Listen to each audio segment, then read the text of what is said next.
the President of the Republic of the Philippines, His Excellency Ferdinand R. Marcos Jr.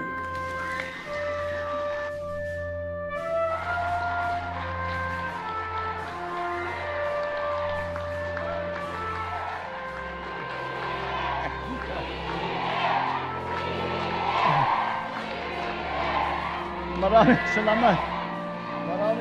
salamat. Maraming salamat sa ating Secretary ng Housing and Human Settlements and Urban Development na Secretary Jerry Acusar. Please umupo na.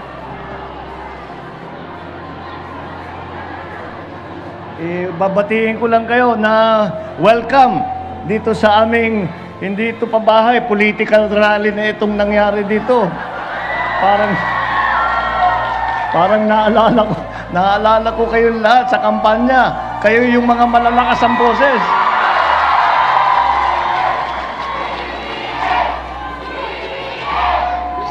Salamat sa inyong lahat. At mabuti naman at nagkaroon ako ng pagkakataon na makabalik muna ng Malabon dahil marami tayong ginagawa at kung minsan hindi tayo makalabas ng opisina, pero hindi na balik. At meron ako paminsan-minsan na nakikita ko kayong lahat. Siyempre, masarap na kayo ay makasama muli. Mga kasama ko na nagsuporta sa akin, na binigyan ako ng tulong.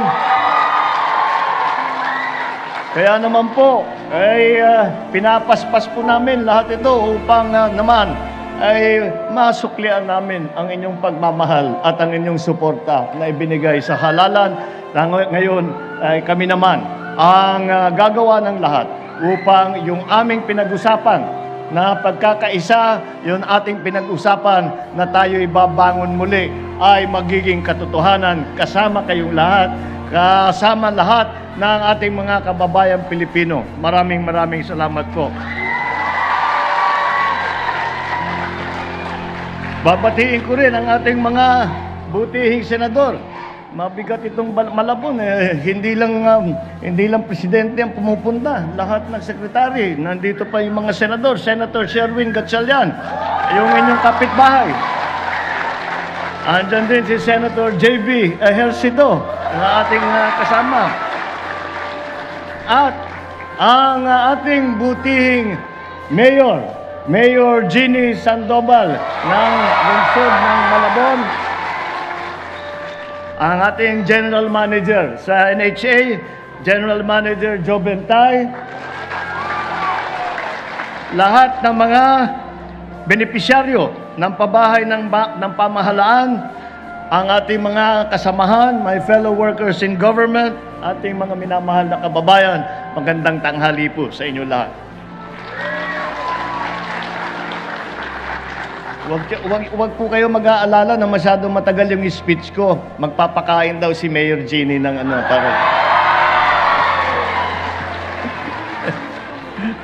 Sinubo ko na naman si Mayor. Masaya po ako na nandito at makasama kayong lahat.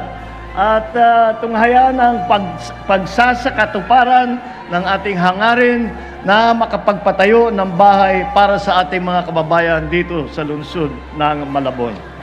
Ang St. Gregory Homes Project ay binubuo ng mahigit na 20 tiglimang palapag na mga gusali na merong 1,380 unit na pabahay na dekalidad, matibay at ligtas.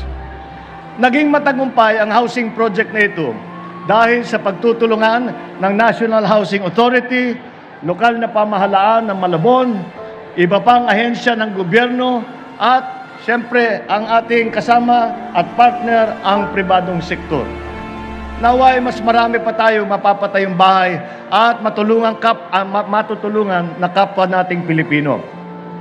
Kaya't nagpapasalamat ako muli sa kooperasyon ng ating mga benepisyaryo dito sa St. Gregory Homes Project na karamihan ay naging informal settlers at dating nakatira lang sa kung saan-saan, sa waterway, sa danger zone, mga ibang lugar na naapektuhan ng mga proyekto ng Department of Public Works. Sana po ay magsilbi ito na paalala at patunay na ang proyektong ito ay handang gumabay at tumulong sa inyong tungo sa pagunlad ng inyong pamumuhay. Para po sa akalaman ng lahat, napakalapit po sa aking puso ang pagsisiguro na maging matagumpay ang mga human settlements at housing projects ng ating gobyerno. Isa po sa mga binibigyan nating prioridad ang magbigyan ng solusyon ang napakatinding kakulangan ng pabahay dito sa buong Pilipinas. Kaya naman po ay hinamon ko ang aking sarili at ang aking mga kapwalingkod sa DHSUD, sa NHA, lalong-lalo na ang ating mga LGU na matugunan at ang mga pangangailangan ng pabahay sa loob ng aking termino bilang Pangulo. Naniniwala po ako na kaya nating makamit ito kung ang lahat ay magtutulungan, magiging masunurin sa batas at paiiralin ang bayanihan spirit ng Pilipino. Ang mga housing program na ito ay naglalayong makapagpatayo ng disenteng pabahay para sa mga kababayan natin pinaka-nangangailangan. Ito po ay inisyatibo ng gobyerno upang tiyakin na ang bawat pamilyang Pilipino ay mayroong bahay na mauuwian at matatawag nilang sarili nilang tahanan. Hindi naman po kinakailangan na ito'y maging magarbo. Ang mahalaga, ito ay matibay at nasa tahimik at ligtas na lugar. Sapat upang mamuhay ng masaya at makapagsimula ng may pag-asa na sa bawat miyembro ng bawat pamilya.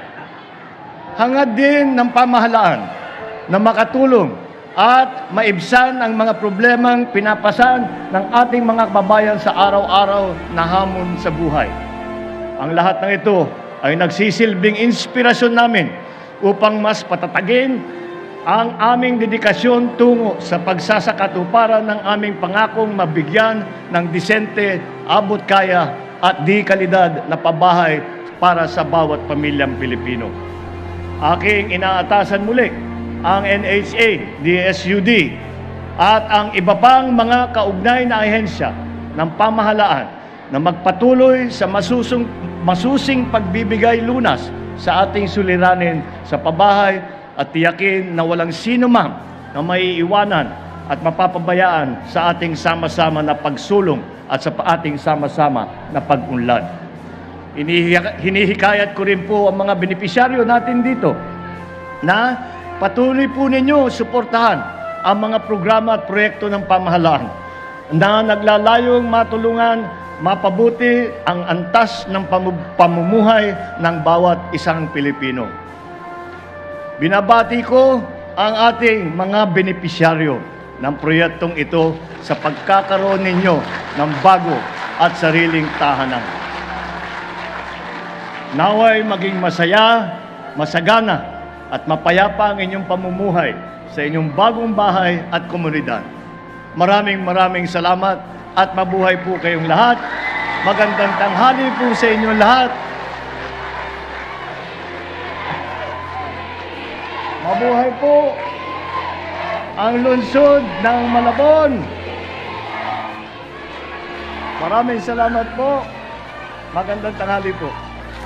Maraming salamat po, President Ferdinand R. Marcos Jr. Nagpapasalamat po ako sa NHA po, sa mayor po namin at kay Mr. President po kasi binigyan niya po kami ng pagkakataon na magkaroon po ng sarili po naming bahay na matitirahan, na totoong talagang sa amin na po. Kasi po dati, squatter lang po kami. Yung bahay po namin, tapal-tapal lang po. Pagka bumaha po, umaangat po yung mga basura, yung mga anak po namin nalalaglag po sa ilog.